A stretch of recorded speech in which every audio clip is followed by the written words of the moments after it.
नमस्कार दोस्तों, मैं दिव्यांशी गोड़ एक बार फिर हाजिर हूं एसबीटी न्यूज की खास खबरों के साथ। पेश है आज 20 जनवरी 2025 सोमवार शाम 7:15 बजे राजस्थान की बड़ी खबरें।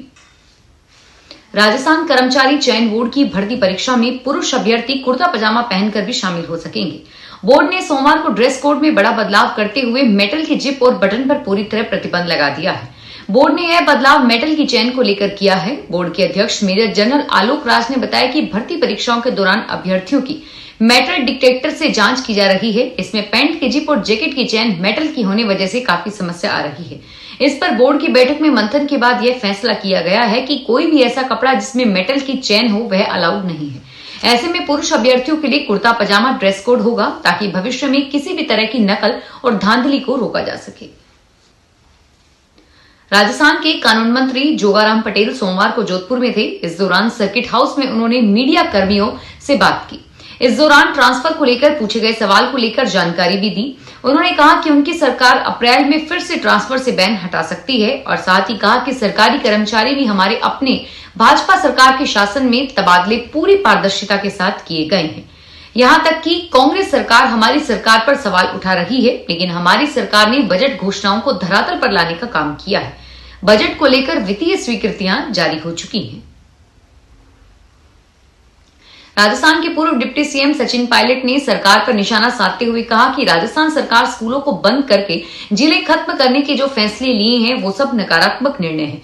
प्रदेश में अफसरशाही बहुत हावी है। सरकार में बहुत पावर सेक्टर बन गए हैं। सत्ता दल के जो विधायक हैं वे भी दर दर भटक रहे हैं। सरकार की जवाबदेही तय हो, इसके लिए हम विधानसभा में अपनी बात रखेंगे। पायलट बोले कि सरकार को पारदर्शिता के साथ अपनी बात रखनी चाहिए। सदन में हर विषय पर चर्चा हो, सरकार अपने जवाब दे और हम हमेशा सदन चलाने के पक्ष में हैं। नई दिल्ली में नीति आयोग और एसोसिएशन फॉर वॉलंटरी एक्शन ने एक समझौता ज्ञापन पर हस्ताक्षर किए हैं। इस पहल का उद्देश्य अगले एक वर्ष में देश के 104 प्रखंडों के 15,000 गांवों को बाल विवाह मुक्त घोषित करना है। इस अभियान के तहत आगामी 2 वर्षों में 73 जिलों के आकांक्षी प्रखंडों में सुरक्षित बाल ग्राम की स्थापना की जाएगी।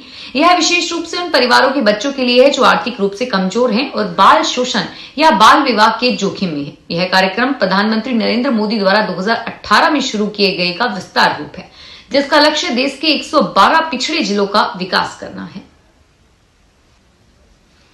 राजस्थान पटवार संघ के प्रदेश व्यापी आह्वान पर आज 10 सूत्री मांगों को लेकर सीकर जिला कलेक्टर पर पटवारियों ने विरोध प्रदर्शन किया। पटवारियों ने डाक बंगला से लेकर स्टेशन रोड कल्याण सर्किल होते हुए कलेक्ट्रेट तक आक्रोश रैली निकाली।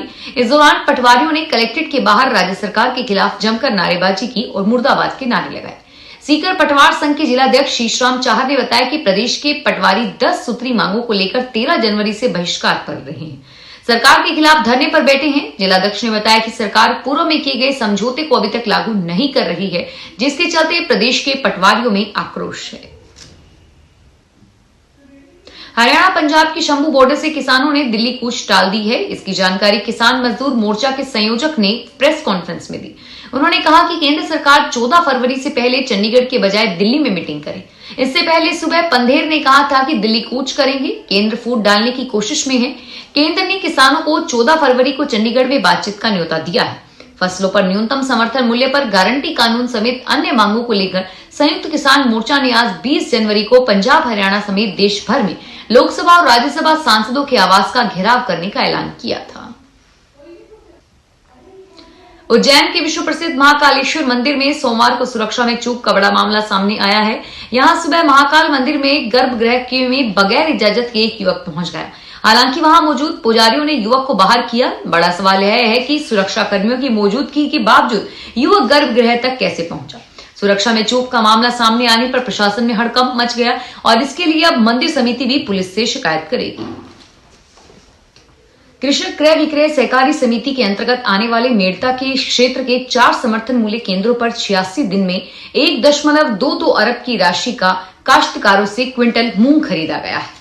सर्वाधिक काश्तकारों की मूंग की तुलाई हुई है और वहीं दूसरे नंबर पर अब फल सब्जी केंद्र रहा। अब खरीद की अवधि 4 फरवरी तक बढ़ा दिए जाने से तुलाई में वंचित काश्तकारों को इसका लाभ मिलेगा। व्यवस्थापक मांगीलाल शर्मा ने बताया कि हर बार नवंबर महीने में शुरू होने वाले एमएसपी मूंग की खरीद पर इस बार राज्य सरकार की ओर से 21 अक्टूबर से ही शुरू कर दी गई है।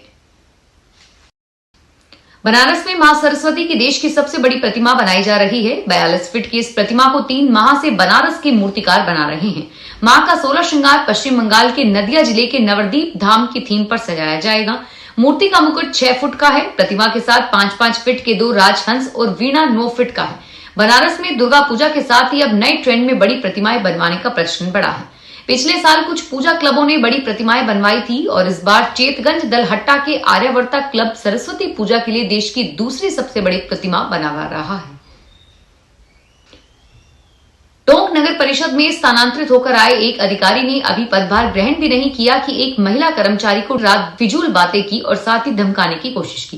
कर्मचारी की शिकायत पर जिला कलेक्टर डॉक्टर सौम्या झा ने अधिकारी के खिलाफ कार्रवाई के लिए स्वायत्त शासन विभाग के निदेशक को पत्र लिखा है। इसमें महिला कर्मचारी की ओर से रखी गई मांग के अनुसार उक्त अधिकारी को निलंबित करने की तथा उच्च स्तरीय जांच कराने की अभिशंसा है। गौरतलब है कि गत दिनों जारी तबादला सूची के आए टोंक नगर परिषद में उक्त अधिकारी ने पहले कर्मचारियों की बैठक ली। हालांकि कई तकनीकी खामियों के चलते उसे पदभार ग्रहण नहीं करवाया गया है।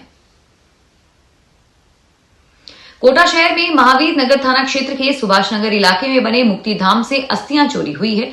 18 जनवरी को चंद्रमणि देवी का देहांत हुआ था और उनके तीये की रस्म के लिए परिवार मुक्तिधाम पहुंचा, जहां पर उनकी अस्थियों के साथ किसी ने छेड़छाड़ की और अस्थि चोरी हो गई। नेता प्रतिपक्ष लव शर्मा ने बताया कि चंद्रमणि देवी का देहांत 18 जनवरी को था, जिनका अंतिम संस्कार सुभाष नगर में किया गया था। आज तीये की अस्थियों को एकत्रित करने की रस्म के दौरान मुक्तिधाम पर चंद्रमणि देवी की अस्थियां गायब मिली। मौके पर यहां शराब की बोतल और अगरबत्ती पड़ी हुई थी। महावीर नगर थाना सीआई को सूचना दी गई है। राष्ट्रीय सुरक्षा माह के अंतर्गत अजमेर जिला पुलिस के नेतृत्व में ट्रैफिक पुलिस व स्कूली बच्चों के साथ जागरूकता रैली निकाली गई। केसरगंज स्कूल के सेंट जॉन स्कूल के बच्चे और ट्रैफिक पुलिस के जवान रैली में शामिल हुए। ट्रैफिक पुलिस के सीओ आयुष ने बताया कि राजस्थान पुलिस द्वारा राष्ट्रीय सड़क सुरक्षा माह, जिसकी थीम सड़क सुरक्षा जीवन सुरक्षा, जो 1 जनवरी से 30 जनवरी तक चलेगा, जिसके अंतर्गत विभिन्न कार्यक्रम आयोजित होने हैं और स्कूली बच्चों द्वारा हाथ में ट्रैफिक सुरक्षा की जागरूकता तख्तियां लिए पैदल रैली निकालकर आम जन को ट्रैफिक नियमों के बारे में जागरूक किया गया। भारतीय रेलवे ने उदयपुर से डूंगरपुर हिम्मतनगर रेलवे लाइन पर अहमदाबाद तक वंदे भारत ट्रेन शुरू करने पर काम शुरू किया है। और इधर उदयपुर सांसद डॉक्टर मन्नालाल रावत ने कहा कि तीसरी वंदे भारत के लिए प्लानिंग शुरू है। यह खुशी की बात है कि अब इंदौर और सूरत के लिए भी वंदे भारत शुरू की जाएगी। अब तक उदयपुर से 1 वंदे भारत और जयपुर से 1 आगरा कैंट के लिए चलती थी। इसमें उदयपुर से जयपुर के लिए आगरा कैंट के लिए सोमवार गुरुवार को ट्रेन का संचालन होता था। भरतपुर में 6 महीनों से मनरेगा कर्मचारियों का वेतन नहीं आने से कर्मचारियों में रोष है। 15 जुलाई के बाद से मनरेगा कर्मचारियों को भुगतान नहीं किया गया है और इसके कारण घर का खर्च चलाना मुश्किल हो गया है। दरअसल नगर निगम की तरफ से मास्टर रोल में मनरेगा कर्मियों का भुगतान आखिरी बार जुलाई महीने में किया गया था। इसके बाद से उन्हें भुगतान नहीं होने से कर्मचारी बिना भुगतान के काम कर रहे हैं। कर्मचारियों का कहना है कि जब वह नगर निगम के कर्मचारियों से इसके बारे में पूछने जाते हैं तो वहां से भी उन्हें कोई जवाब नहीं मिल रहा है। राम मंदिर निर्माण समिति की 2 दिवसीय बैठक सोमवार से अयोध्या में शुरू हो गई है। बैठक शुरू होने से पहले राम मंदिर निर्माण समिति के चेयरमैन निपेंद्र मिश्र ने कहा कि महाकुंभ स्नान के चलते राम मंदिर निर्माण कार्य प्रभावित हुआ है। हालांकि महाकुंभ स्नान के बाद श्रद्धालु रामलला के दर्शन करने अयोध्या पहुंच रहे हैं। 2 लाख से अधिक श्रद्धालु प्रतिदिन रामलला के दर्शन कर रहे हैं, लिहाजा श्रद्धालुओं की सुरक्षा पहली प्राथमिकता है। मीडिया से बात करते हुए निपेंद्र मिश्र ने बताया कि महाकुंभ में श्रद्धालुओं की अधिक भीड़ की वजह से कुछ कार्य रोके गए हैं और श्रद्धालुओं की भीड़ की वजह से निर्माण कार्य में भी बाधा आ रही है। फिलहाल इस बुलेटिन में इतना ही और फिर हाजिर होंगे तमाम बड़ी खबरों के साथ। धन्यवाद।